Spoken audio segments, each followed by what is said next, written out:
Добар ден. Да ја искористам приликата да го честитам празникот Тодорица, односно Тодорова сабота, на сите кои што го слават, на сите кои што имаат имендени и на сите кои што имаат и куќни слави во Република Македонија. Денеска сме во Свети Николе.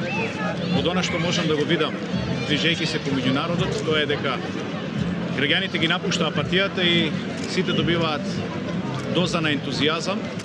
Сите се веќе мотивирани за промени кои што ќе донесат нови победи, кои што ќе донесат нова иднина за сите граѓани во Република Македонија.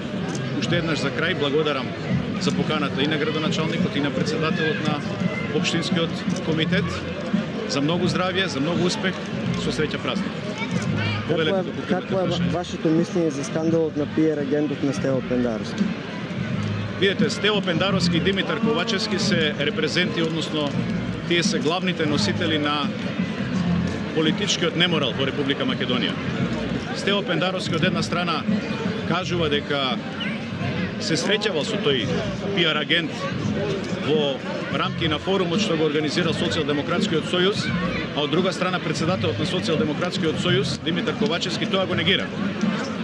Зошто го негира? Затоа што најверојатно е свесен дека станува збор за една проневера на финансии, кои што не ги гледаме во финансиските трансакции на Социјалдемократскиот сојуз, значи не гледаме никакви исплати на финансии кон тој PR агент, не гледаме која е целта на тој PR агент кој што го советувал Стево Пендаровски и од тука јас би поставил едно прашање од Свети Николе, а тоа е дали има некаква врска одредено лице со иницијали ПТ, кој што е поврзано, односно е подизведувач и плаќач на овој PR агент.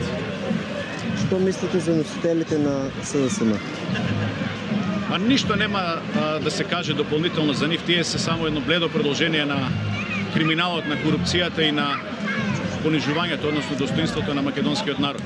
Од она што можевме да го видиме во изборна единица број 3, најверојатно ќе биде заменичката подпредседател, односно заменичката на Социјалдемократскиот сојуз, лице кое што е директно вклучено во сите, како втор човек на партијата, директно вклучено во сите предавства на македонскиот народ, лице кое што не ги превенирало и било тивко, односно не била гласна во делот на крадењето на Македонија и понижувањето на Македонија.